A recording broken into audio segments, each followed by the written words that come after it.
सोचिए यदि मोदी जी दोबारा आ जाएंगे तो क्या होगा। जिस तरीके से अमेरिका ने भारत पर ईरान से तेल न लेने का दबाव बनाया है, उसे देखते हुए यह स्पष्ट है कि आने वाले समय में हिंदुस्तान के पास अन्य देशों से महंगा कच्चा तेल खरीदने के सिवा कोई दूसरा विकल्प होगा ही नहीं। इसका मतलब अगर मोदी जी दोबारा आ गए तो पेट्रोल और डीजल के दाम और ज्यादा बढ़ जाएंगे।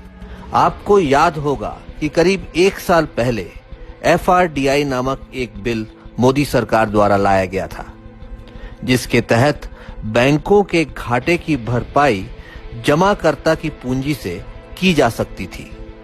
पर इस बिल को तब चुनाव के दबाव में कुछ समय के लिए टाल दिया गया था। 2019 में मोदी जी के आते ही इसे लागू कर दिया जाएगा। मोदी जी की आर्थिक नीतियां अमेरिकी मॉडल पर आधारित हैं, जो कि सिर्फ बड़ी बड़ी कंपनियों को लाभ पहुंचाती है, और अमेरिका की तर्ज पर ही आने वाले समय में हिंदुस्तान में बड़े बड़े उद्योगपतियों के बड़े बड़े मॉल्स ही रहेंगे।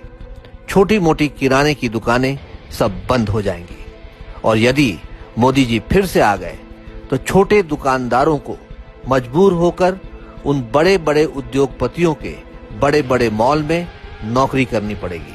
मोदी जी प्रधानमंत्री बनते ही एक ऐसा अध्यादेश लेकर आए थे जिससे कि सरकारों को यह अधिकार था कि वो किसानों से बिना उनकी अनुमति के उनसे जमीन छीनकर उद्योगपतियों को दे सकती थी।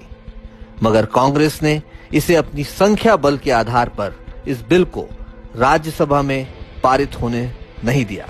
अगर मोदी जी फिर से आ गए तो इस बार यह बिल भाजपा अपने संख्या बल के आधार पर इसे पास करवा लेगी और किसानों की जमीनें उनसे बिना पूछे उद्योगपतियों को दे देगी।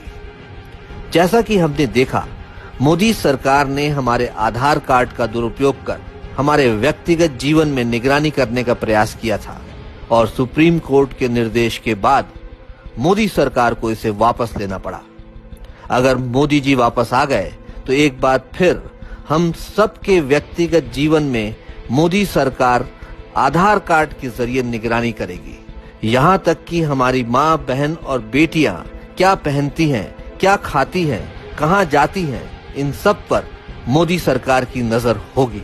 अगर आपको यह सब मंजूर नहीं है तो अब बस एक मौका बाकी है।